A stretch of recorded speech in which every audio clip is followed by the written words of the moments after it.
네, 반갑습니다. 성경과의 만남 31번째 시간 함께 공부해 보도록 하겠습니다.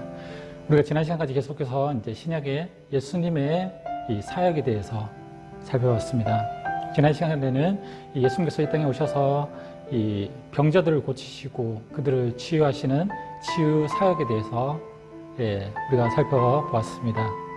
예수님께서 이 병자들을 고치실 때 이 마태복음에서는 무엇이라고 했습니까?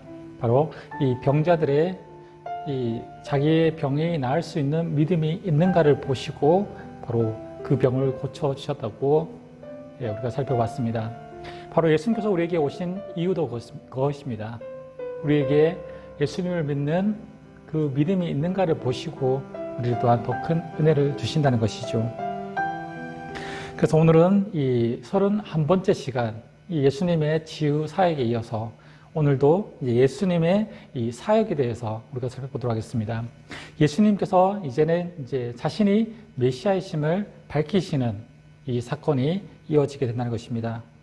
오늘 말씀은 이 마태복음 11장에서 15장까지의 내용이 바로 오늘 말씀의 성경 공부, 성경 본문입니다. 제자들을 파송하시고 나서 이 예수님께서 이 십자가에 달리시기까지의 이 사건을 이제 예수님의 후기 사역이라고 말씀드릴 수 있습니다.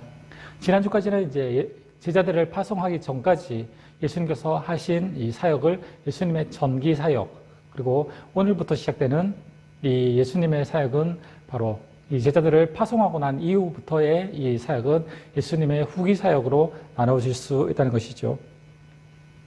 예수님의 초기 사역 때는 이 메시아임을 밝히시지 않다가 이 후기 사역에는 이 자신이 메시아임을 이제 밝히시고 이 십자가를 향해서 이제 십자가의 목표를 향해서 나가시는 모습이 보여지게 됩니다. 그동안에는 갈릴리 호수 주변에서만 이 사역을 했는데 이제는 이스라엘의 이 전 지역을 돌아다니면서 이 사역을 하십니다. 그리고 예루살렘으로 향하시는 예수님의 모습이 바로 오늘 살펴볼 성경 말씀입니다. 먼저 우리가 마태복음 11장에 보면은 이제 낮은 자로 오시는 예수님, 낮은 자로 오신 주님에 대해서 나옵니다. 이 세례 요한의 착각이라는 이 주제가 있는데 이 세례 요한은 이 왕의 잘못을 고발하다가 이 감옥에 갇혀서 이 세례 요한은 감옥에 갇히게 된다는 것이죠. 이 헤롯 왕의 잘못을 고발하다가 이 헤롯 왕이 이 세례 요한을 감옥에 가두게 됩니다. 그랬을 때 이 세례 요한이 이 제자들을 보내어서 예수님에게 질문을 한다는 것이죠.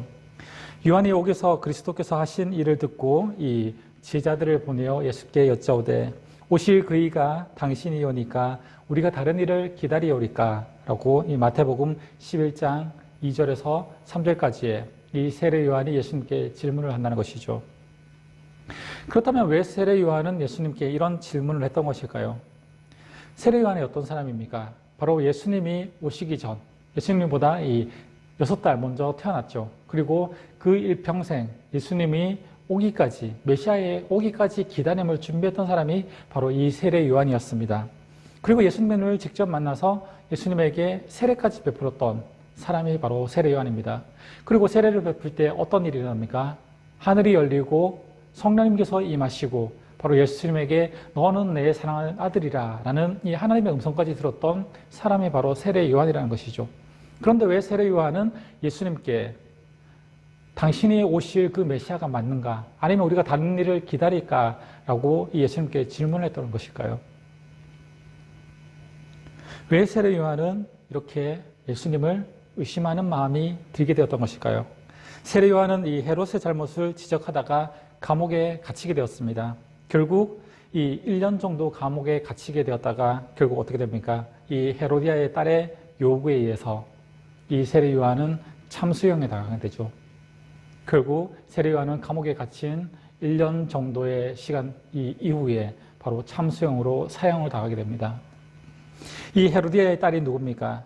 바로 헤롯의 동생, 그렇죠? 헤롯 빌립의 아내가 바로 헤로디아입니다. 그렇다면 그 딸이 바로 헤로디아의 딸이죠. 바로 이 헤롯의 조카라고 할 수 있죠. 조카가 이 자기의 생일날 이 헤롯을 위해서 춤을 추는데 그 모습에 이 헤롯이 너에게 무슨 소원을 들어줄까라고 했을 때 이 헤로디아가 딸에게 이 세례 요한의 머리를 요구해서 이 헤로디아의 딸이 바로 이 헤롯에게 세례 요한의 참수형을 요구했다는 것이죠. 그로 인해서 세례 요한은 바로 이 사형을 집행하게 됩니다. 예수님은 내가 메시아다라고 하지 않고 세례 요한에게 뭐랍니까? 이 제자들에게 너희는 가서 듣고 보는 것을 요한에게 알려라 라고 마태복음 11장 4절에 말씀하고 있습니다. 세례 요한은 분명히 예수님이 하나님의 아들이고 메시아인 것을 알았습니다. 요한복음 1장 34절에도 내가 보고 그가 하나님의 아들이심을 증언하였노라 라고 세례 요한이 말하는 장면이 나옵니다. 하지만 세례 요한은 자신이 생각한 메시아가 이 예수님이 아닐 수 있다라는 의심이 들기 시작했다는 것이죠. 세례 요한이 이해한 것은 예수님께서 큰 영광과 권능으로 오셔서 이 자기에 있는 이 로마 시대의 땅을 회복시키고 그리고 예수님께서 거기에 왕이 되신다는 것을 바로 세례 요한은 그렇게 믿고 있었는데, 그렇죠. 예수님은 세리와 창기와 가난한 자들과 함께 어울려 다니고 바로 자기 자신은 이렇게 감옥에 갇혀서 곧 죽을 이런 날을 기다리고 있는 이 상황에 도저히 이해될 수 않았다는 것이죠. 예수님께서 왕으로 오셔서 이 모든 것을 평화로 바로 다스릴 것이라고 생각을 했는데 바로 자기의 생각과 다르게 예수님은 그렇지 않았다는 것입니다. 이렇게 봤을 때 세례 요한은 바로 예수님께서 심판주로 보이지 않았다는 것입니다. 그래서 세례 요한은 감옥에서 이렇게 말하고 있죠. 오실 이가 당신이 정말 맞습니까? 아니면 우리가 다른 사람을, 다른 메시아를 기다려야 합니까? 라고 예수님께 질문을 하고 있는 것입니다. 세례 요한은 지금 당장 예수님을 통해서 얻는 이 행복과 기쁨이 느껴지지 않고 헤롯 왕과 이 세상은 더 강해 보이고 잘 사는 것처럼 보여서 이 자신의 믿음이 흔들리고 있다는 것입니다. 지금도 여전히 많은 우리 성도들이 예수님이 자신이 생각하는 것과 맞지 않고 교회가 자신이 생각하는 것과 맞지 않으면 이 실족에서 떠나는 이 지금의 세례 요한과 같은 그렇죠. 그런 사람들이 있다는 것입니다. 우리 역시 성령님의 음성을 듣고 믿음을 가졌다고 해도 이렇게 세례 요한처럼 육신의 눈으로 세상을 보게 되면 이 믿음이 흔들리게 될 수 있다는 것을 기억해야 합니다. 믿음은 육신의 눈으로 보는 것이 아니라 영의 눈으로 바라봐야만 한다는 것이죠. 세례 요한은 그렇게 예수님께서 하나님의 아들이라는 것을 자기의 입으로 말했음에도 불구하고 지금 믿음이 흔들리고 있다는 것입니다. 자신이 생각했던 메시아가 예수님과 이 거리가 멀어지게 되니 자신이 생각했던 그 생각대로 예수님께서 그렇게 행동하지 않으시니까 의심하기 시작했다는 것입니다. 우리의 믿음 어떻습니까? 우리가 생각했던 예수님을 믿고 하나님을 믿으면 축복받는다는 이런 말들 속에서, 말씀 속에서 그럼에도 불구하고 예수님을 믿고 있음에도 불구하고 어려움과 고난의 상황이 당할 때 바로 이 세례 요한처럼 정말 하나님의 자녀인지 내가 하나님의 자녀인지 의심이 들기 시작한다는 것입니다. 이것은 사탄의 생각이라는 것입니다. 바로 지금 세례 요한도 이 사탄의 생각에 지배되어서 예수님을 의심하게 되었다는 것입니다. 자신의 생각과 하나님의 생각이 달라지게 되니까 바로 의심이 들게 되었다는 것이죠. 바로 믿음 생활을 하는데 우리가 경각심을 가져야 하는 것이 바로 이것입니다. 내 생각과 하나님의 생각은 다를 수 있습니다. 그렇죠. 내가 생각했던 것처럼 내 삶이 이루어지지 않는다고 해서 이것이 하나님의 뜻이 아니라고 말할 수 없다는 것입니다.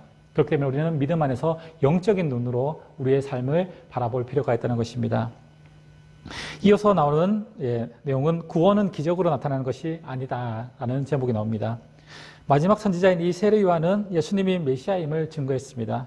예수님 자신도 세례 요한의 제자들에게 자신이 메시아임을 밝히셨습니다. 예수님은 기적을 베풀어 자신이 메시아임을 선포했음에도 자신을 영접하지 않는 말사람들에게 저주를 합니다. 마태복음 11장 20절에서 23절이죠. 예수께서 권능을 가장 많이 베푸신 고울들이 회개하지 아니하므로 그때 책망하되 화 있을진저 고라시나 화 있을진저 벳세다야 너희에게 행한 모든 권능을 두로와 시돈에게 행하였다면 그들이 벌써 베옷을 입고 재에 앉아 회개하였으리라. 내가 너에게 이르노니 심판날에 두로와 시돈이 너희보다 견디기 쉬우리라. 가버나움아 내가 하늘에까지 높아지겠느냐 음부에까지 낮아지겠느냐. 내게 행한 모든 권능을 소돔에서 행하였다면 그 성이 오늘날까지 있으리라 라고 말하고 있습니다. 예수님께서 바로 이제 이 고라신과 이 베세다 지역 사람들에게 바로 이제 경고하는 말씀을 하십니다. 화 있을진저. 그리고 가버나움 사람들에게 향해서는 지옥 바닥까지 낮아지고 이 비참하게 될 것이라는 선포를 하게 됩니다. 이 고라신이 어딥니까? 예수님께서 바로 오병이어의 기적을 일으켰던 바로 그 지역이 고라신이라는 마을입니다. 그렇죠. 그곳에서 오병이어의 기적을 통해서 많은 사람들이 예수님이 하나님의 자녀라는 것을 믿었다는 것입니다. 그럼에도 불구하고 삶이 변하지 않고 이 마을 사람들이 그 기적을 보고서도 예수님을 온전히 인정하지 못했다는 것입니다. 그렇기 때문에 이 예수님은 고라신과 이 베세다, 가버나움 이 세 곳에 이 예수님께서 집중적으로 사역하시고 기적을 일으키시고 하나님의 능력을 행하셨음에도 불구하고 이 지역의 사람들이 예수님을 믿고 있지 않다는 것입니다.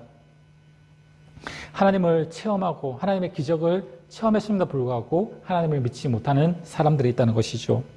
다른 지역 사람들보다 더 많은 은혜, 더 많은 기적을 체험하고도 회개하지 않고 있다는 것입니다. 우리에게 주신 하나님의 은혜를 생각할 때 우리는 고라신, 베세다 사람과 같은 이 은혜를 받지 않았는지, 그럼에도 다른 사람과 똑같이 이 하나님의 은혜를 생각하고 감사하지 못하고 있지 않은지 우리의 모습을 이 말씀을 통해서 되돌아봐야 한다는 것이죠. 세상의 그 사람들보다 하나님은 먼저 우리에게 하나님의 백성, 하나님의 자녀, 천국의 소유권을 주셨습니다. 그 은혜를 이 고라신과 베세다처럼 우리에게 이 오병이어의 기적 같은 우리에게 하나님의 자녀가 되는 기적을 우리에게 주셨습니다. 그럼에도 불구하고 우리는 믿지 않는 자들보다 오히려 하나님을 더 생각하지 못하고 더 감사하지 못하고 하나님께 더 이런 회개하지 못하는 이런 마음들이 있다면 바로 지금 예수님께서 베세다와 고라신에게 하셨던 화 있을진저라는 이 선포가 바로 우리에게도 하실 수 있는 말씀이라고 우리가 경고해야 된다는 것이죠. 이 예수님의 경고의 말씀을 바로 우리의 신앙으로 우리의 믿음의 이 삶으로 받아들여야 한다는 것입니다. 마태복음 11장 28절에서 30절까지의 말씀은 이제 영원한 안식으로의 초대하시는 예수님의 모습이 나옵니다. 수고하고 무거운 짐짐자들아 다 내게로 오라 내가 너희를 쉬게 하리라 라는 이 마태복음 11장 28절의 말씀, 예수님께서 말씀하시죠. 나는 마음이 온유하고 겸손하니 나의 멍에를 메고 내게 배우라. 그리하면 너의 마음에 쉼을 얻으리니 이는 내 멍에는 쉽고 내 짐은 가벼움이라 하시니라. 마태복음 11장 29절에서 30절까지 말씀, 예수님께서 말씀하셨습니다. 오늘 이 30절까지 나오는 이 말씀의 이 멍에라는 것이 무엇입니까? 멍에는 바로 소 두 마리가, 그렇죠? 소 두 마리가 각자 어깨에 메고 두 마리의 이 소가 서로 떨어지지 않도록 따로 행동하지 않도록 함께 이 목에 메고 이 나이 든 숙련된 소가 이 젊고 미숙한 이 소를 이끌어가는, 그렇죠. 같이 멍에를 매서 이끌어가는 것이 이 소의 멍에입니다. 예수님께서 마태복음 11장 29절에 나의 멍에를 메라라고 말씀하고 있습니다. 주님과 함께 주님의 멍에를 메고 주님 곁에 붙어서 주님께서 가르쳐 주시는 대로 배우라는 것입니다. 이 숙련된 소가 젊은 소를 같이 멍에를 메고 이끌면서 가르치고 있는 것처럼 바로 예수님의 멍에를 함께 메고 예수님에게 배우라는 것이죠. 우리의 행동대로 내 생각과 내 마음에 있는 행동대로 하지 말고 예수님에게 딱 붙어서 함께 예수님의 멍에를 메고 예수님이 가시는 그 길로 따라가라고 말씀하고 있습니다. 그리고 그 멍에는 쉽고 가볍다라고 말씀하고 있습니다. 왜 그럴까요? 예수님께서 그 멍에를 함께 지고 계시고 있기 때문이라는 것이죠. 두 마리의 소가 이 멍에를 함께 지고 숙련된 소가 젊은 소를 이끄는 것처럼 바로 예수님께서는 우리에게 이 멍에를 우리 혼자 지라는 것이 아니라 예수님께서 그 멍에를 함께 지고 함께 가시겠다는 것입니다. 예수님께서 그 길을 이끌어 주시겠다는 것입니다. 그렇기 때문에 우리가 앞이 캄캄해서 보이지 않는 우리의 인생이라 할지라도 예수님께서 멍에를 메고 우리의 인생길 함께 가르쳐주시겠다고 바로 약속해 주는 말씀이라서 바로 그 멍에는 쉽고 가볍다라고 말씀하고 있습니다. 바로 세상 사람들은 세상 자신의 인생, 자신의 그 인생 힘들고 어려운 인생을 혼자서 이 멍에를 지고 가야 합니다.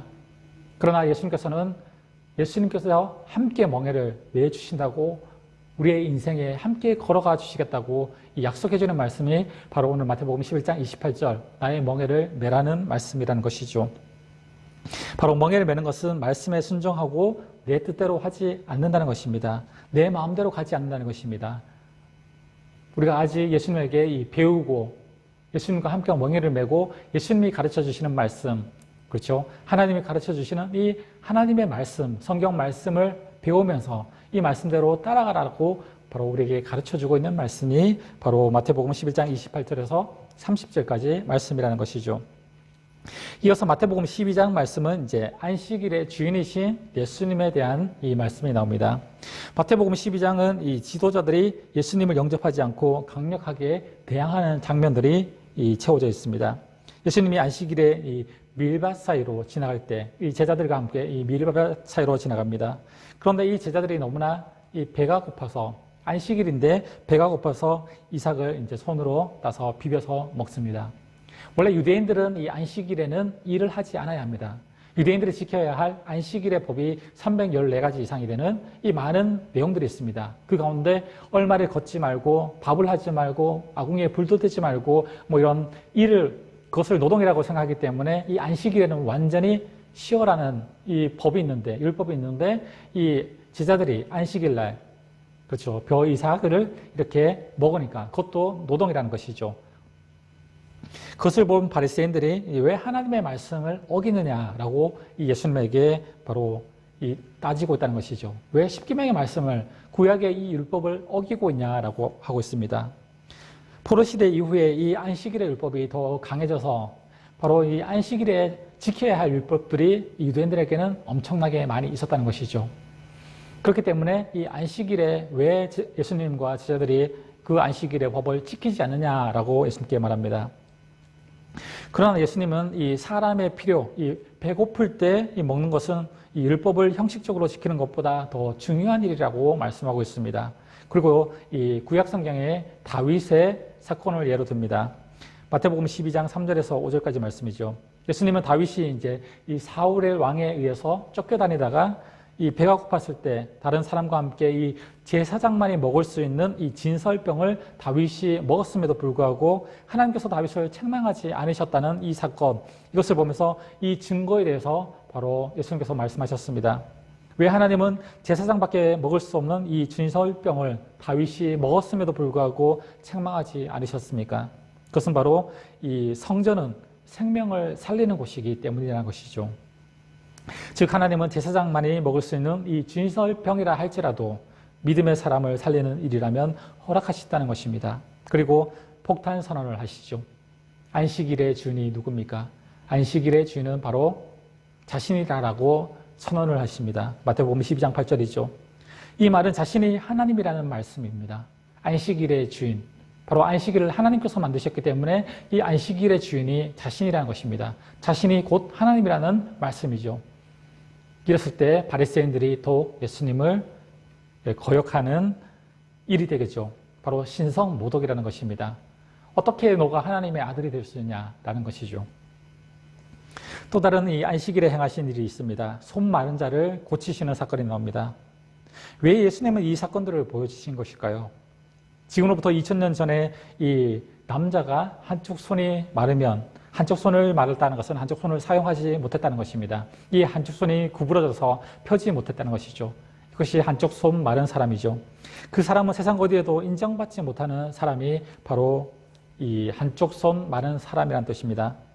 그런데 남자가 한쪽 손을 쓰지 못한다는 것은 어떤 것입니까? 바로 결혼할 때도 걸림돌이 되고 직장을 구할 때도 바로 결정적인 장애가 된다는 것이죠. 그리고 사람들의 모이는 이 속에서도 함께 모이지 못한다는 것입니다. 이 장애를 가지고 있었기 때문에 특히 오늘 성경에서는 이 한쪽 손 마른 사람이 얼마나 인정받지 못한 약점을 가지고 있는지에 대해서 오늘 마태복음의 말씀을 보고 있지만 누가복음에서는 더 자세히 설명하고 있습니다. 누가복음 6장 6절에서는 이 한쪽 손 마른 사람을 이렇게 표현하고 있습니다. 거기 오른손 마른 사람이 있는지라 라고 기록하고 있습니다. 이 마태복음에서는 한쪽 손 마른 사람이라고 표현하고 있지만 이 누가복음에서는 오른손 마른 사람이라는 것이죠. 이 오른손은 유대인들에게 가장 거룩한 손입니다. 왼손은 저주받은 손이고 오른손은 거룩한 손입니다. 그래서 밥을 먹을 때나 어떤 일을 해야 할 때 오른손으로 대부분 하죠. 그런데 이 손 마른 사람이 오른손이 마른 사람이었다는 것이죠. 그렇다면 완전히 그렇죠. 세상에서 이 사회에서 격리될 수밖에 없는 분리될 수밖에 없는 이 장애를 가진 사람이라는 것이죠. 그런데 이 사람이 회당에 나오고 있다는 것입니다. 이것은 아마 이 사람이 혹시 하나님을 믿는 사람들이 있는 곳에서 조금이라도 인정과 주목을 받지 않을까라고 생각했을지도 모릅니다.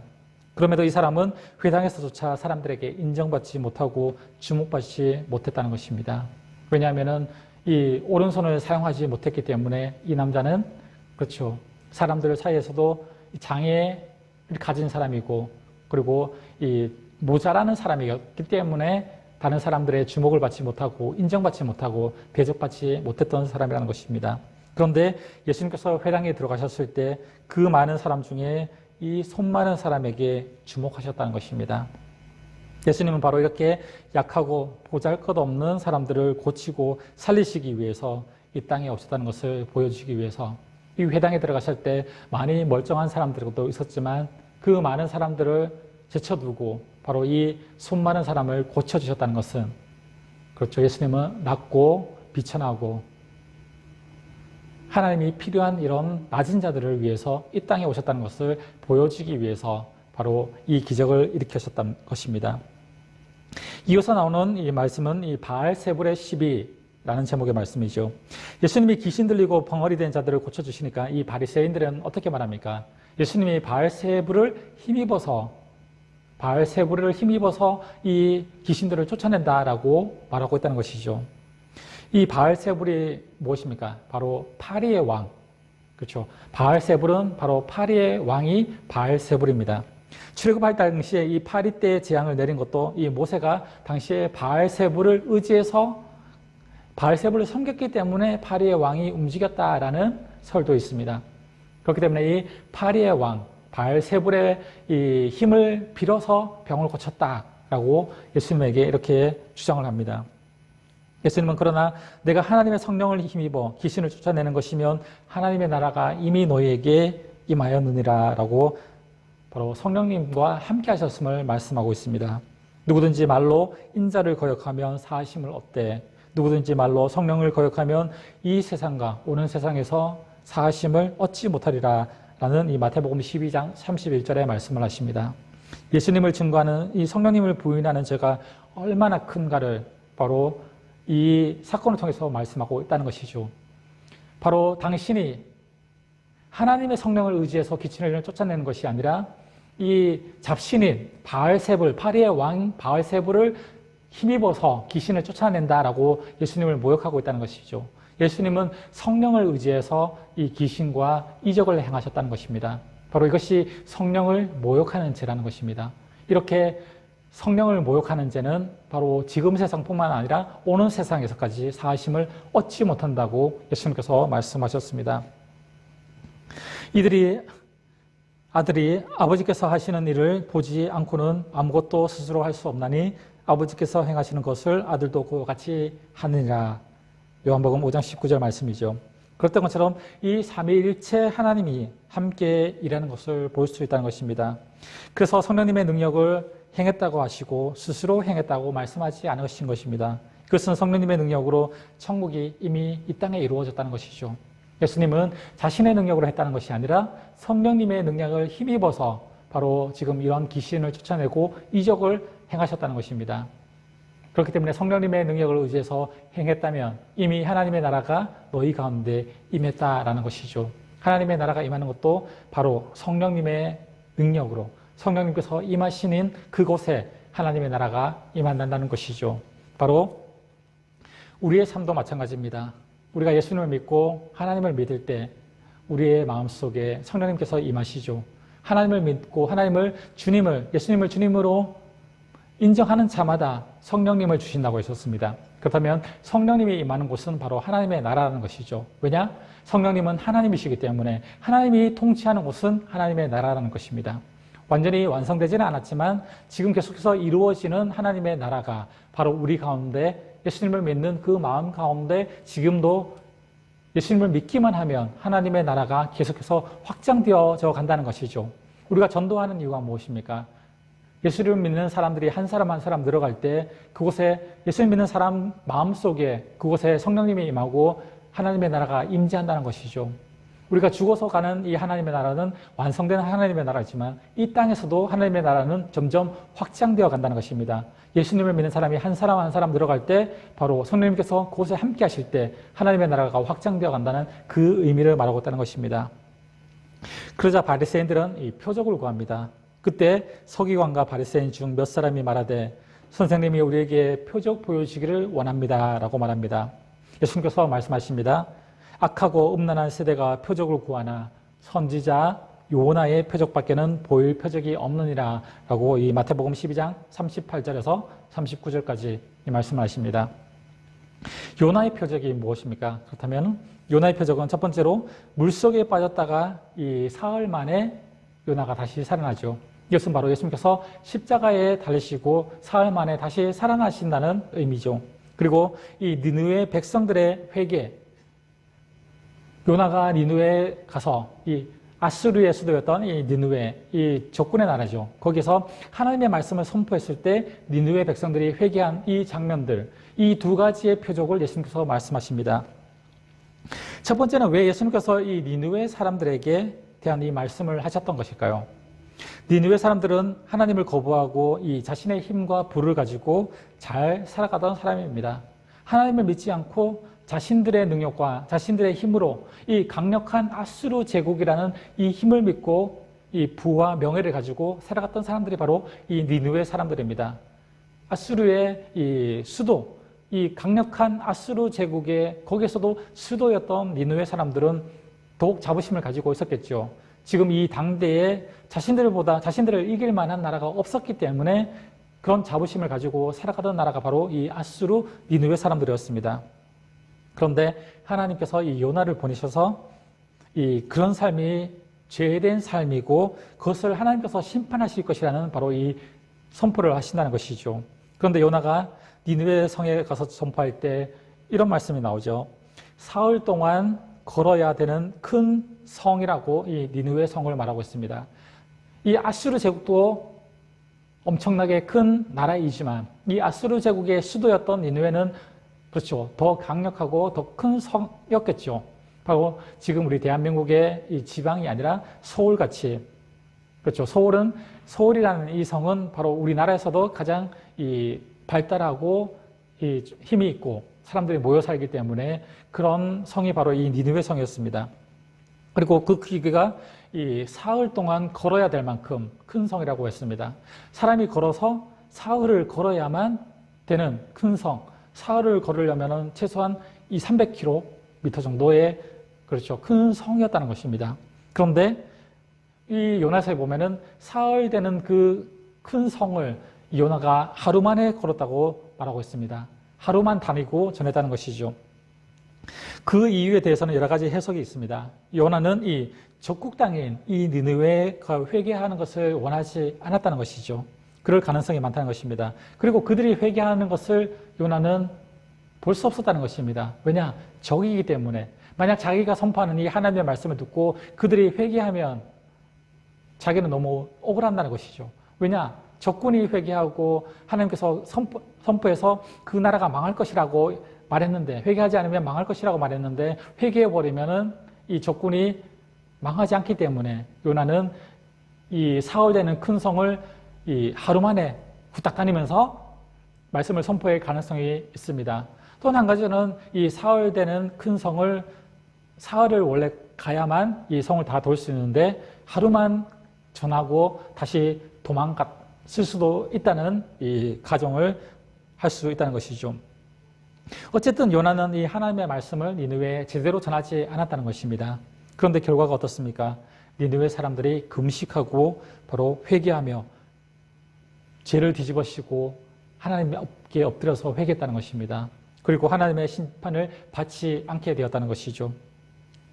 예수님은 이 이야기를 통해서 이 잠깐의 하나님의 말씀과 복음을 듣고도 회개하는 이 니느웨 사람들도 있는데, 수많은 설교자들, 지금 이 시대에 수많은 교회들이 있고 수많은 설교자들의 말씀들이 있는데, 하나님의 말씀을 선포하는 이 말씀들이 있는데, 그 말씀들을 이 세상을 살아가는 사람이 단 한 번도 듣지 않은 사람이 없을 것입니다. 그럼에도 불구하고 회개하지 않았다면 우리가 인간이 죽고 하나님의 심판대 앞에 섰을 때 변명하지 못한다는 것입니다.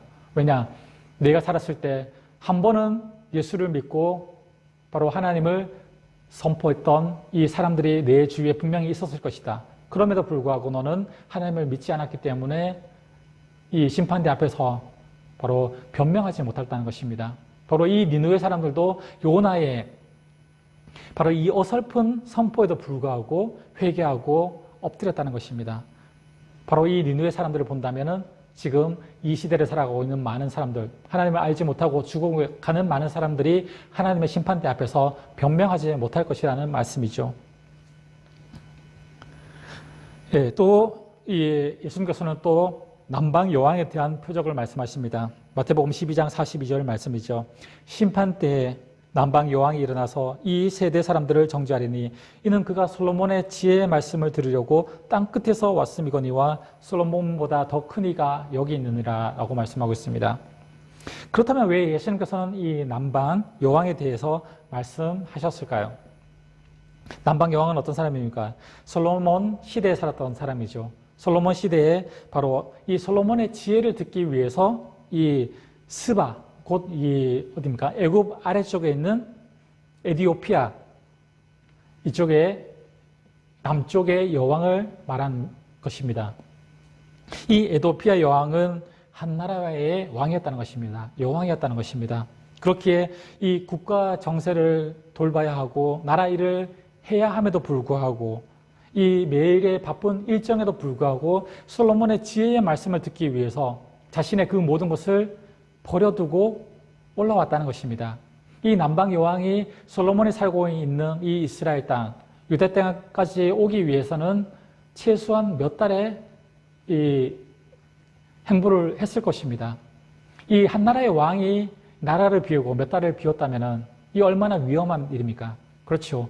지금 이 시대에도 우리나라 대통령이 한 3달 정도 이 나라를 비웠다면, 그렇죠. 지금 같아서는 뭐 부총리, 국무총리 뭐 이런 대신 맡을 사람이 있지만 이 시대에 왕이 비었다는 것은 다른 나라 사람들이 쳐들어와서 이 나라를 공격한다면, 왕이 없는 사이에 공격한다면 이 나라가 완전히 멸망당할 수 있는 상황까지 되어진다는 것입니다. 그럼에도 불구하고 이 남방왕, 에디오피아 왕, 스바 여왕은 솔로몬의 왕의 지혜의 말을 듣기 위해서 많은 보물과 이런 것들을 가지고 그 말씀을 듣기 위해서 수고하고 찾아왔다는 것입니다.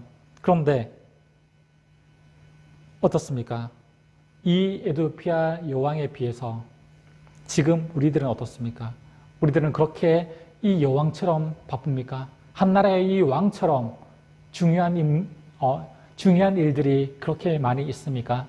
그럼에도 불구하고 우리는 하나님의 말씀을 너무 소중하게 여기지 못하고 있다는 것입니다. 이 여왕은 하나님의 말씀, 솔로몬의 지혜의 말을 듣기 위해서 모든 것을 다 제쳐두고 바로 나라의 이 존폐 위기, 이것까지 위협을 감수하고서까지 바로 솔로몬을 찾아와서 지혜의 말을 들었다는 것입니다. 바로 예수님께서 말씀하신 이 남방왕의 비유가 무엇입니까?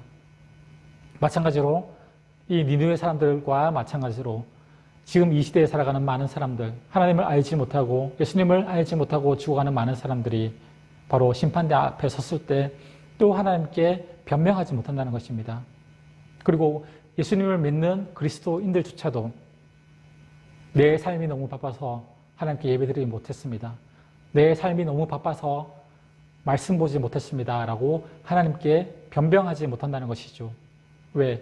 우리의 삶이 이렇게 남방 한 나라의 이 스바의 왕처럼 그렇게 바쁘고 그렇게 중요한 일들이 우리의 삶에 있냐는 것이죠.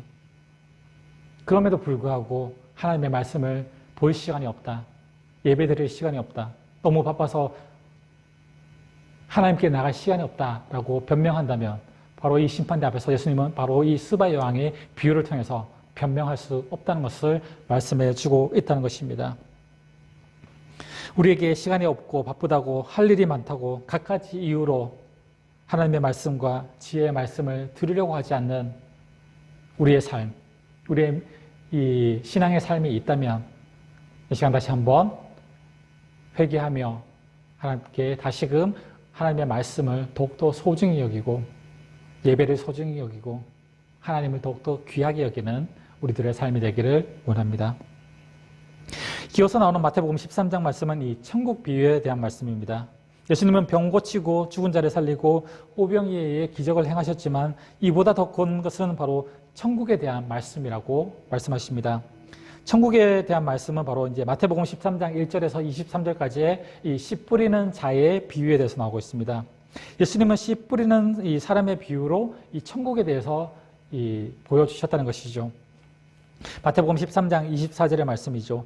천국은 좋은 씨를 제 밭에 뿌린 사람과 같다라고 말하고 있습니다.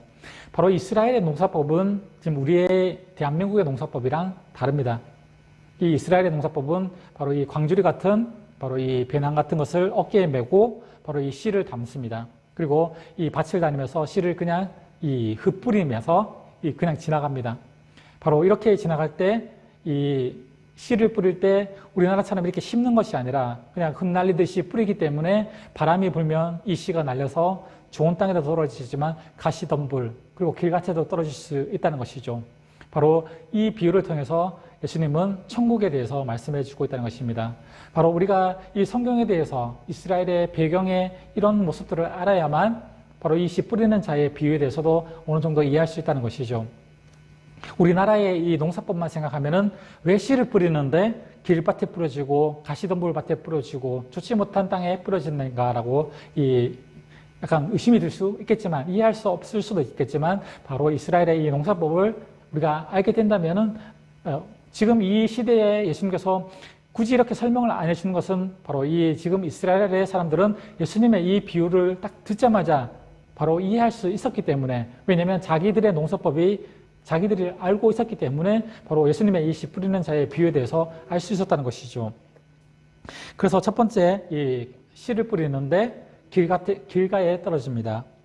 이 복음의 말씀을 전했는데 무슨 말씀인지 알려고도 하지 않고 관심도 없다는 것이죠. 그랬을 때 바로 하나님의 복음이 전해졌음에도 불구하고 많은 사람들이 전도하고 예수를 믿으라고 하고 선포함에도 불구하고 거기에 대한 관심이 없다는 것입니다. 그랬을 때 바로 사탄이 와서 이 복음의 씨를 집어서 사탄이 아니죠. 이 새가 와서 씨를 집어서 먹어버린다는 것이죠. 그렇기 때문에 그 씨를 뿌렸음에도 불구하고 바로 이런 마음들을 가진 사람들은 바로 길가의 마음을 가진 사람이죠. 바로 이 전도자를 통해서 아니면은 주위의 사람들을 통해서 예수님을 믿으라고 이 복음의 말씀을 들었음에도 불구하고 거기에 관심이 없어서 바로 이 새가 먹어버리는 것처럼 이 뿌리를 내지 못하기 때문에 바로 이런 길가에 떨어진 씨도 열매를 맺지 못한다는 것입니다. 두 번째는 돌밭에 뿌려진 씨죠. 이 말씀을 들을 때는 은혜로 받아들이지만 뿌리가 깊지 못해서 쉽게 말라버리죠.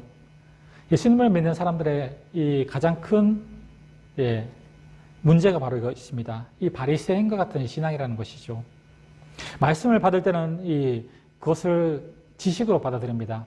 그런데 그것이 하나님의 말씀이 그렇구나라고 지식적으로는 받아들이지 못하지만 이 돌밭처럼 뿌리는 내리지만 이 흙이 없기 때문에 곧 뿌리가 말라서 썩어져 버린다는 것입니다. 말씀의 마음에 뿌리가 내려야 함에도 불구하고 바로 돌밭이기 때문에 이 돌밭 같은 사람의 마음속에는 바로 이 씨가 자라지 못한다는 비유죠. 그리고 세 번째는 가시덤불에 떨어진 씨에 대한 비유입니다. 이 가시덤불에는 어느 정도 가시덤불이 자라기 때문에 어느 정도 흙이 있고 자라날 수는 있습니다. 그렇죠. 어느 정도 뿌리는 내리기는 하지만 이 세상의 염려와 이 재물의 유혹에 막혀서 결실을 맺지 못하는 씨앗이 바로 이 가시덤불에 떨어진 씨앗입니다. 바로 이제 예수님을 믿는 사람들 중에서도 그렇죠. 예수님을 믿고 있음에도 불구하고 걱정거리가 있고 세상적인 이 걱정과 근심거리, 물질의 걱정, 세상의 걱정 때문에 이 하나님의 말씀이 내 속에 뿌리내리지 못한다는 것입니다. 그랬을 때 바로 그 신앙은 곧 자라는 것처럼 보이지만 이 잎사귀가 나서 자라는 것처럼 보이지만 뿌리가 깊지 못하기 때문에 그 씨는 시들어 버린다는 것이죠. 그렇기 때문에 바로 우리는 하나님을 믿는다면, 예수님을 믿는다면 우리의 마음속에 예수님께 전적으로 의지하고 이 세상적인 염려와 걱정을 내려놓아야 된다는 것입니다. 그래야만 우리의 마음속에 바로 이 씨가 제대로 자랄 수 있다는 것입니다. 그리고 마지막은 좋은 땅에 뿌려진 씨죠. 이 30배, 60배, 100배의 결실을 맺는 땅이 바로 이 좋은 땅에 떨어진 씨입니다. 씨는 같지만 이 받는 땅이 바로 문제라는 것입니다. 말씀과 기도로 우리의 마음의 밭을 좋은 땅으로 만들어야 한다는 것입니다. 하나님의 씨는 똑같이 뿌려집니다. 이 농부가 씨를 뿌릴 때 나쁜 씨를 골라서 뿌리지는 않습니다. 똑같은 씨입니다. 그럼에도 불구하고 씨는 똑같지만 받아들이는 마음밭이 다르기 때문에 씨가 자라나지 못하고 죽어버린다는 것이죠. 그렇습니다. 많은 그리스도인들도 예배를 통해서 이 설교자의 설교를 통해서 하나님의 씨를 받습니다. 말씀의 씨를 받습니다. 이 씨가 달라지는 것은 아닙니다.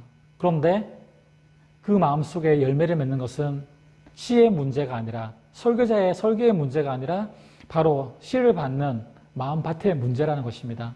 내 마음밭이 길가고 돌밭이고 가시덤불이라면 그 설교자의 설교가 마음속에 그 씨가 떨어졌을 때 자라지 못하고 시들어 버린다는 것이죠.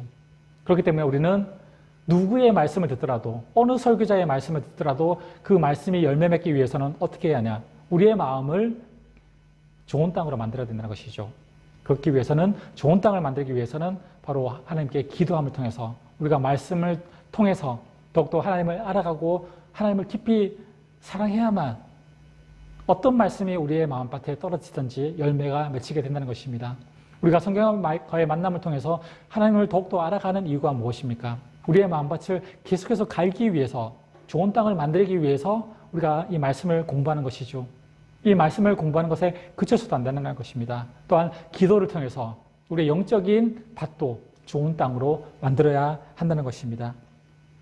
바로 그리스도인들은 좋은 밭을 일구어서 이 하늘의 씨가 잘 자랄 수 있도록 이 토양을 우리의 마음속에 내면적인 마음밭을 가르고 우리의 영혼의 밭을 좋은 땅으로 만들기 위해서 기도함과 말씀봄과 온전히 하나님께 이 목숨을 걸고 예배하는 예배자의 삶을 온전하게 살아야만 우리의 마음과 우리의 영혼이 좋은 땅이 될 수 있다는 것을 말씀하고 있다는 것입니다. 이어서 나오는 이 마태복음 13장 24절에서 30절까지의 말씀은 이 가라지의 비유에 대해서 예수님께서 또 말씀하시죠. 이 비유는 주님이 이 악한 자들을 왜 이 세상에 그대로 내버려 두시느냐라는 것에 대한 대답입니다. 어떤 나쁜 사람이 남의 밭에 와서 이 가라지를 확 뿌리고 도망갑니다. 종들이 주인에게 알곡과 같이 자라는 이 가라지를 뽑아야 합니까? 뽑지 말아야 합니까? 라고 주인에게 묻습니다. 그랬을 때 마태복음 13장 30절에 이 주인이 이렇게 말하죠. 둘 다 추수할 때까지 함께 내버려둬라. 그 이유는 이 가라지를 뽑다가 좋은 곡식까지 뽑을까 염려하게 된다라고 말씀하고 있다는 것이죠. 알곡과 가라지를 보면은 어떻습니까? 그렇죠. 알곡과 가라지는 이 모습에서 보면은 모습이 비슷합니다. 이 멀리서 보면은 구분이 안 갈 정도로 알곡과 가라지는 비슷합니다. 그런데 그렇죠. 이 제자들이 가라지를 그러면 뽑을까라고 했을 때 이 가라지를 뽑다가 알곡까지 뽑힐 수 있다는 것입니다. 왜냐하면은 이 모습과 모양이 비슷하기 때문에 가라지를 뽑으려고 손을 내밀었다가 잘못해서 알곡이 뽑힐 수 있다는 것이죠. 그런데 이 가라지와 알곡은 나중 추수할 때가 되면은 확연하게 모양이 달라진다는 것이죠. 그랬을 때 그때는 확실하게 이 가라지를 구분해내서 불에 태워서 가라지를 없앨 수 있다는 것입니다. 바로 천국도 이처럼 똑같다는 것입니다. 하나님은 이 악인을 심판하려다가 의로운 성도들이 다치기 때문에 바로 지금 심판하지 않으시는 것입니다. 지금 이 세상에 악한 자들이 판을 치고 범죄자들이 판을 치고 있지만 하나님이 심판하지 않은 이유는 바로 하나님께서 심판을 통해서 의로운 성도들까지 다칠 수 있기 때문에 지금 이들을 내버려 두시는 것입니다. 그들을 심판하지 않겠다는 것이 아니라 마지막 때에 심판할 날이 반드시 올 것이라는 것이죠. 알곡과 가라지를 구분해서 알곡은 곡간에 들이고 가라지는 불에 태우는 그런 마지막 때가 반드시 있을 것이라는 바로 이 말씀이라는 것입니다. 그렇기 때문에 우리는 악인들이 형통하거나 악인들이 잘 살고 있는 그런 모습들을 봤을 때 부러워하지 마시기 바랍니다. 결과적으로 그 악인들의 결과적인 마지막은 이 가라지처럼 불에 태워질 날이 있기 때문이라는 것입니다. 우리의 믿음 생활은 그래서 사람을 보고 믿음 생활을 해서는 안 됩니다. 교회를 보고서 믿음 생활을 해서는 안 됩니다. 하나님의 임재하심을 예배를 통해서 보아야 합니다. 완전하신 하나님의 말씀을 보면서 신앙생활을 해야 되는 것이죠. 사람을 보고 교회를 보고 신앙생활을 하면 분명히 실망하고 이 교회를 떠나는 사람들이 생기게 됩니다. 하지만 인간은 완전하지 않습니다. 물론 교회도 완전하지는 않습니다. 그렇기 때문에 우리의 신앙은 사람을 보고 하는 것이 아니라 목사님을 보고 하는 것이 아니라 그리고 교회를 보고 하는 것이 아니라 좋은 교회, 나쁜 교회가 어디 있습니까? 이 세상의 교회는 다들 다 같이 완전하지 못한 불완전한 교회입니다. 그런데 어떤 교회가 좋은 교회입니까? 교회를 보고 신앙생활을 하십니까? 그렇다면 실망할 수 있다는 것이죠. 교회를 보고 신앙생활을 하는 것이 아니라 하나님의 말씀을 보고 하나님께서 이 예배 가운데 임재하시는 그 임재를 보고 바로 신앙생활을 해야 된다는 것입니다. 이어서 나오는 마태복음 13장 31절에서 32절까지 말씀은 이제 겨자씨 비유에 대한 말씀을 하십니다. 천국은 작은 씨앗이 열매를 맺어가는 것이며 이 씨를 뿌리고 계신 이가 바로 예수님이심을 말씀하십니다. 천국은 마치 이 작은 겨자씨가 때로는 새에게 먹히고 길가에 떨어져서 사람들에게 밟히고 돌에 떨어져서 강한 햇빛으로 시들어 버리기도 하고 출세와 재물에 대한 이 염려 때문에 가시덤불에 걸려서 자라지도 못하기도 하지만 그 안에는 생명력이 있다는 것입니다. 죽은 것 같아도 다시 살아난다는 것이죠.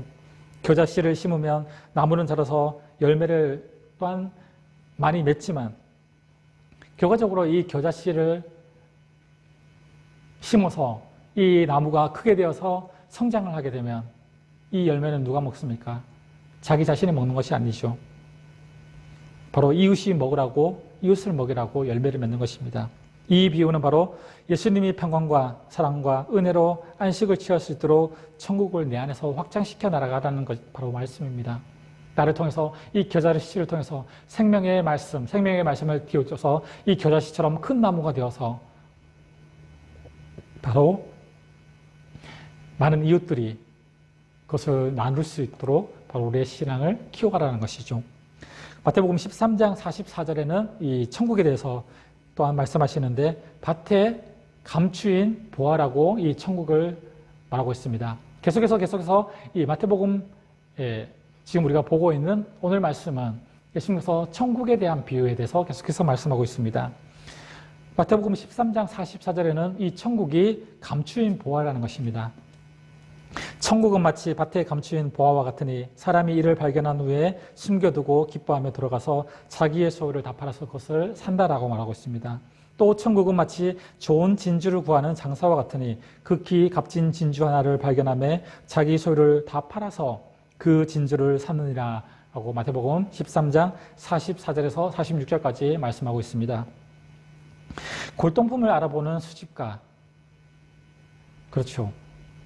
값진 것을 알아봤기에 자신의 모든 것을 팔아서 그 밭을 샀다는 것입니다. 먼저 이 사람이 자신의 소유를 다 팔아서 그 밭을 산 것은 무엇입니까? 그 보화를 볼 수 있는 눈이 있었다는 것입니다. 세상 사람들은 하나님의 이 값진 보화를 보지 못합니다. 보고서도 값진 부활하고 볼 수 있는 눈이 없다는 것입니다. 그러나 그리스도인들은 하나님의 값진 부활, 이것이 무엇입니까? 바로 천국이죠. 천국은 바로 값진 부활 같은 것입니다. 세상 사람들은 이 천국을 얻기 위해서 그렇게 힘쓰지 않습니다. 그러나 그리스도인들은 값진 부활을 발견하면 어떻습니까? 자신의 모든 것을 팔아서라도 이 천국을 사기 위해서, 값진 부활을 사기 위해서 힘쓴다는 것이죠. 세상 사람들은 그렇기 때문에 이 값진 부활을 값진 부활하고 볼 수 있는 눈이 없기 때문에 자신의 인생을 그냥 살아간다는 것이죠. 그리스도인들이 왜 하나님을 믿고 주일 성수를 하고 세상 사람들이 보기에는 어리석은 것처럼 보이는 이 신앙생활을 왜 합니까? 우리는 값진 부활을 발견하는 이 영적인 눈이 있었기 때문에 바로 천국을 발견했다는 것입니다. 그렇기 때문에 이 천국을 얻기 위해서 우리의 모든 것을 팔아서라도 이 천국을 얻고 싶은 바로 이 장사꾼과 같은 사람들이 바로 그리스도인들이라는 것입니다. 그렇기 때문에 값진 부활을 발견한다는 것은 값진 부활을 발견할 수 있는 눈이 가졌다는 것을 바로 축복이라는 것이죠. 골동품 수집가가 어떻습니까? 지나가다가 이 개밥그릇 같은 이런 그릇, 우리 일반인이 보기에는 그냥 개밥그릇이지만 이 골동품에 잘 알고 있는 수집가는 그것이 진품인지 가품인지 볼 수 있는 눈이 있다는 것이죠. 그렇기 때문에 자신의 돈을, 물질을 투자해서라도 그 개밥그릇 같은 골동품을 산다는 것입니다. 그런데 일반 사람들은 그냥 개밥그릇이니까 하찮게 여긴다는 것이죠. 세상 사람들과 그리스도인들이 바로 이 차이라는 것입니다. 세상 사람들은 하나님의 천국, 바로 하나님 예수 그리스도를 바로 이 개밥그릇처럼 하찮게 여기고 있다는 것이죠. 그러나 그리스도인들은 바로 이것이 진정한 보물이라는 것을 알고 있기 때문에 바로 이 믿음 생활을 통해서 이 천국을 소유하기 위해서 우리의 모든 것을 팔아서라도 이것을 얻기 위해서 구한다는 것입니다. 그것이 바로 우리가 신앙생활을 하는 이유라는 것이죠. 네, 그리고 이어서 나눈 마태복음 14장에서 15장까지의 내용은 이제 기적을 베푸시는 예수님에 대해서 나옵니다. 마태복음 14장 13절에서 21절까지는 이제 오병이어의 기적이 나옵니다. 헤롯 왕은 예수님의 행적을 보고 자신이 죽인 세례 요한이 다시 살아났다고 바로 두려워하고 있습니다. 이 소식을 듣고 예수님은 일단 도시를 떠나서 이 사람이 드문 인적한 곳으로 떠납니다.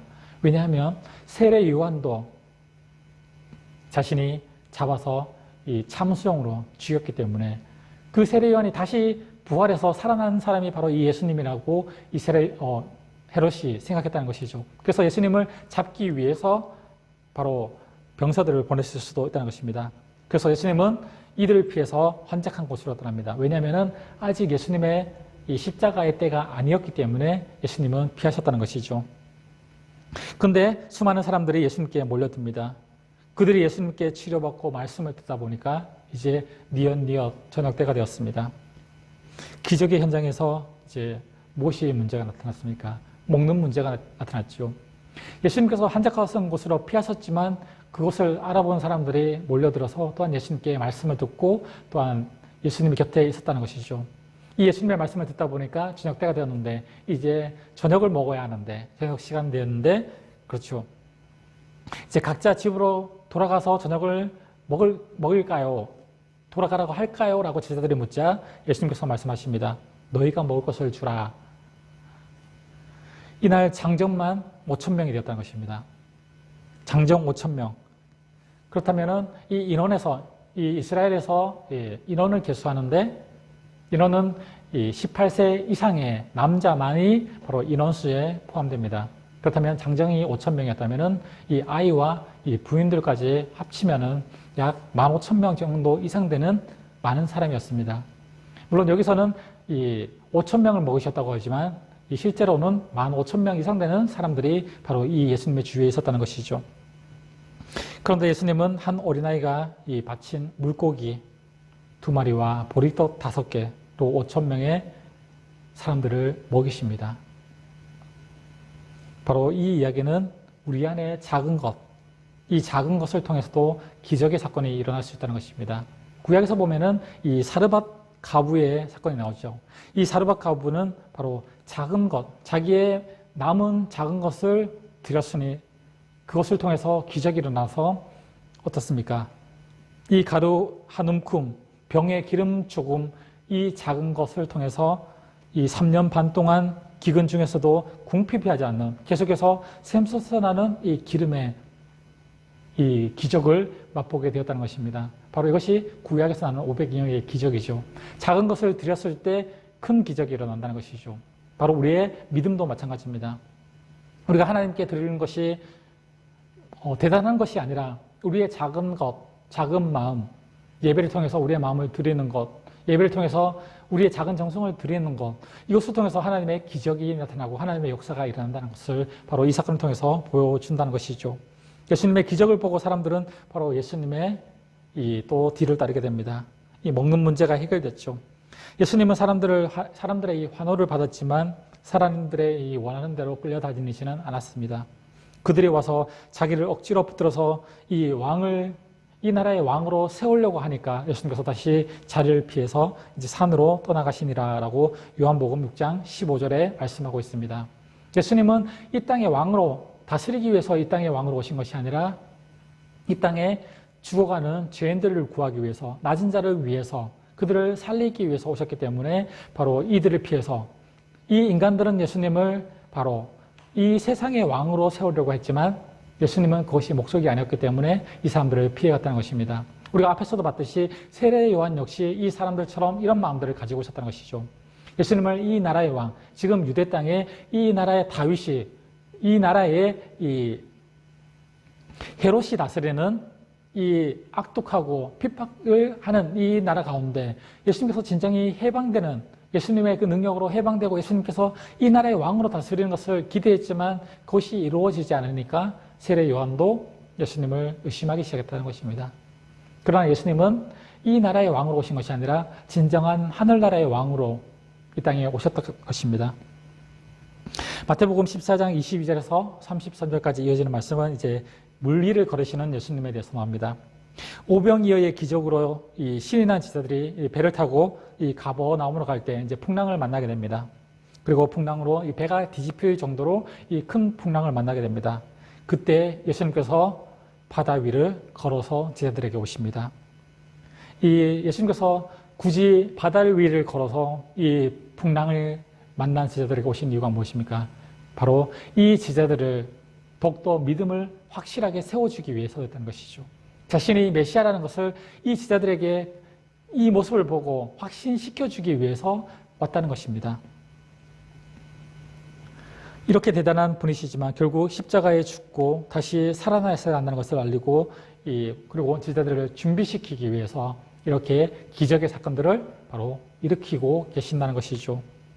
우리의 삶도 세상 환경, 바로 이 지금 풍랑처럼 풍랑만 바라보고 있다면 어떻습니까? 이 베드로는 예수님이 걸어오실 때 뭐라고 합니까? 진정 예수님이시면은 저를 명해서 이 바다를 예수님처럼 걷게 해달라고 요청을 합니다. 그랬을 때 베드로는 어떻습니까? 그렇죠. 물 위를 걷기 시작합니다. 베드로는 처음에는 믿었습니다. 그런데 예수님께 고정했던 이 시선이 풍랑을 이는 이 다른 바다들을 봤을 때 물속에 빠져갔다는 것이죠. 여기서 말씀드리는 교훈이 무엇입니까? 바로 우리의 시선은 예수님께 고정시켜야 된다는 것이죠. 우리가 세상적으로 눈을 돌릴 때, 세상의 이 힘든 풍랑을 바라볼 때 우리의 믿음도 흔들리게 되고 이 베드로처럼 물속에 빠져간다는 것입니다. 예수님께 시선을 고정했을 때 이 베드로는 물 위를 걷는 경험을 했습니다. 그렇죠. 인간 최초로, 예수님 다음으로는 인간 최초로 물 위를 걷는 경험을 베드로는 했다는 것입니다. 이것이 중요합니다. 그렇죠. 잠깐의 순간이지만 믿는다면 물 위를 걸을 수 있다는 것을 베드로는 깨달았다는 것이죠. 물론 의심했을 때 물속에 빠져갔지만 잠깐의 물 위를 걷는 경험을 했습니다. 그렇기 때문에 베드로의 마음속은 믿음은 어땠을까요? 물론 우리가 눈으로 봤을 때는 그렇죠. 베드로의 믿음이 뭐 약해서 물속에 빠져갔다라고 말할 수는 있지만 대단한 믿음이지 않습니까? 베드로의 마음속에도 그런 마음들이 있었을 것입니다. 예수님을 믿고 예수님께 시선을 고정했더니 내 인간이지만 예수님처럼 나도 물 위를 걸을 수 있다. 기적을 만날 수 있다는 것을 확신했을 것입니다.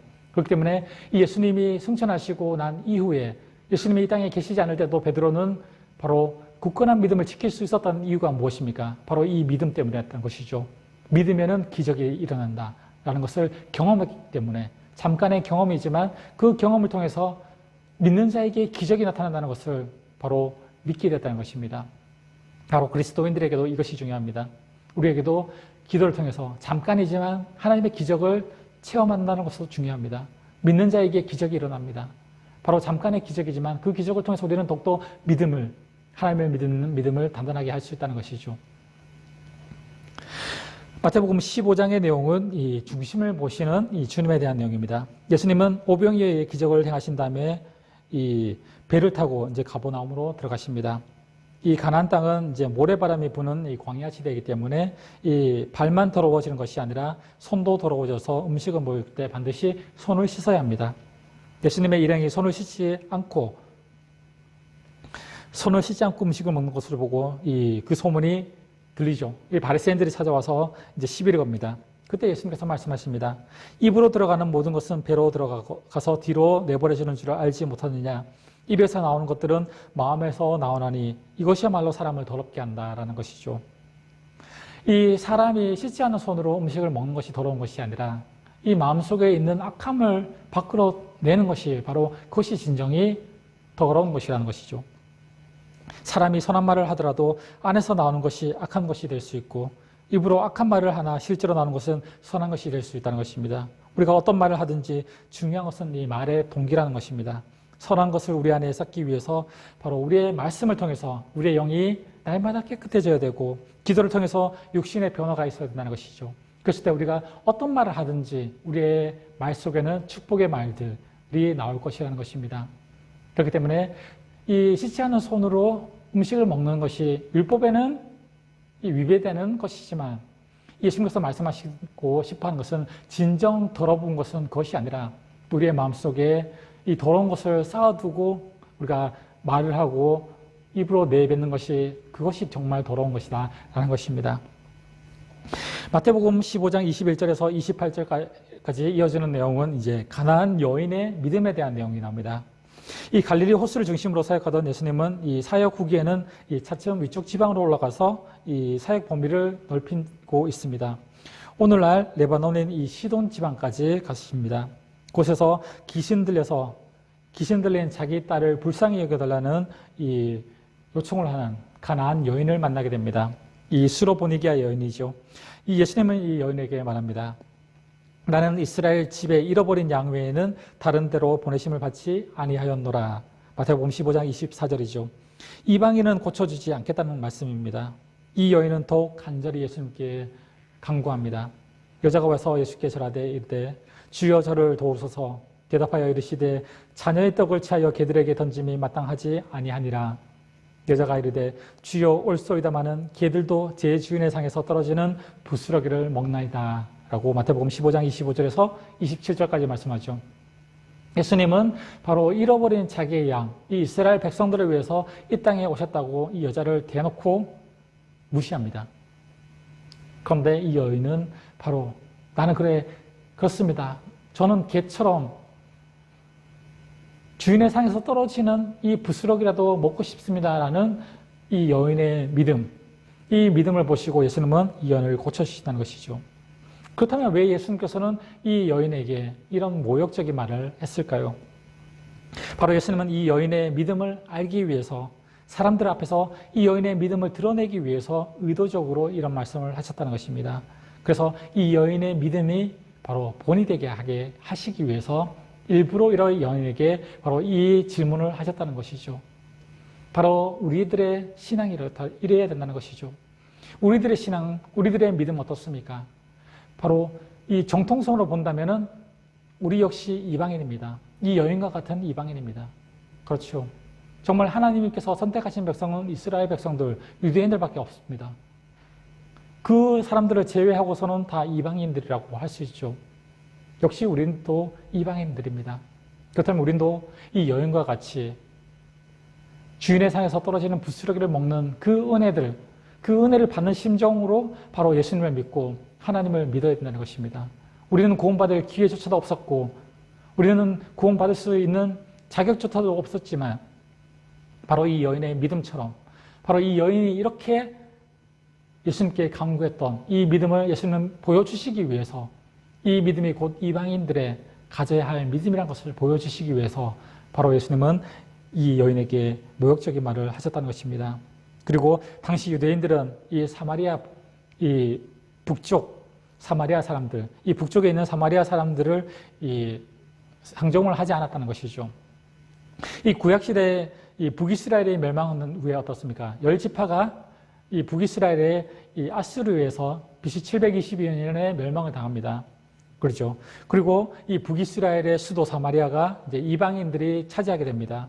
이들은 유다 백성들이 이 포로 생활에서 귀환해서 예루살렘 성전을 재건하려고 할 때 어떻습니까? 우리가 앞에서도 배웠듯이 이 사마리아 사람들이 이 유다 땅에 와서 이 유다인들이 이 바벨론 포로에서 돌아왔을 때 이 성전을 건축할 때 도와준다고 말을 하죠. 사마리아 사람들이. 그랬을 때 이 유대인 사람들은 이 사마리아 사람들을 상종하지 않고 인간 취급을 하지 않았기 때문에 거절을 합니다. 이 일들 때문에 바로 이 사마리아 사람과 유대 사람들이 더욱더 골이 깊어지게 되었다는 것입니다.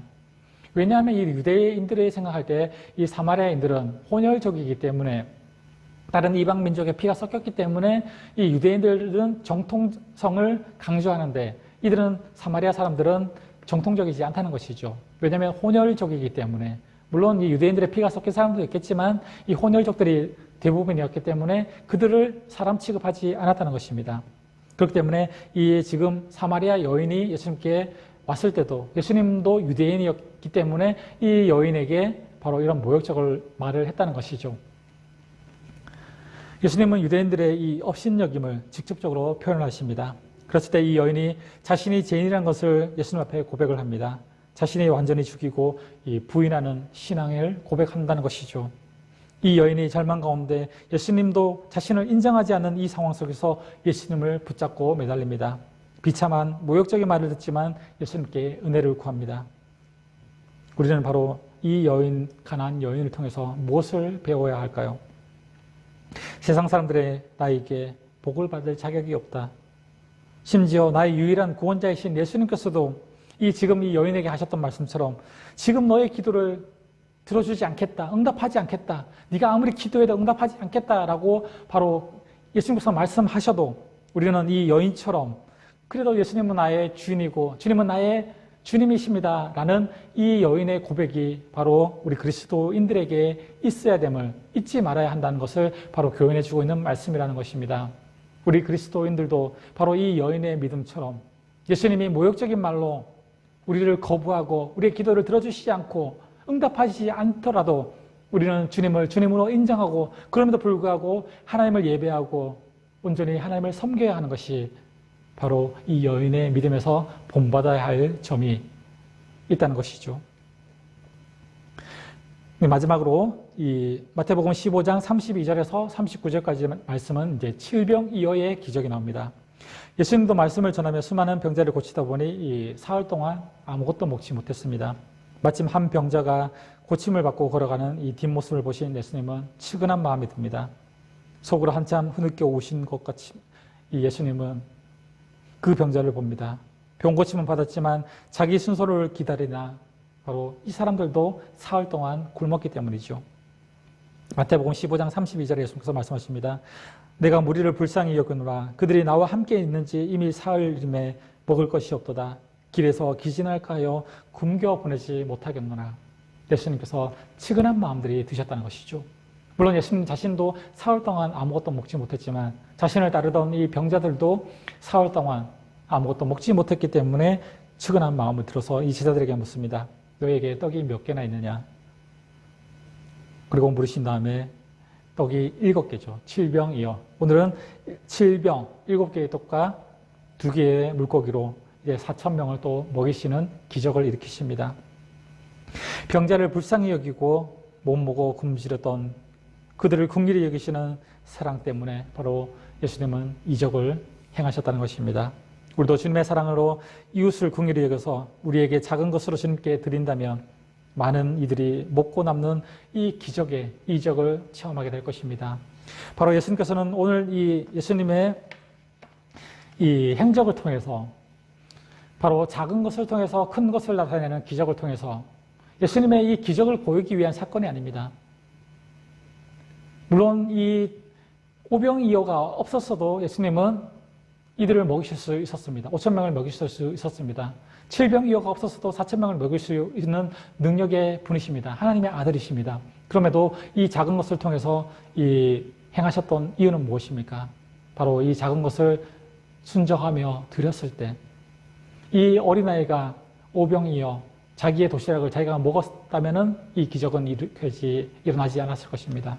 그러나 그것을 예수님께 드림을 통해서 작은 것을 드리지만 이 어린아이의 작은 믿음을 통해서 큰 기적이 일어났다는 것이죠.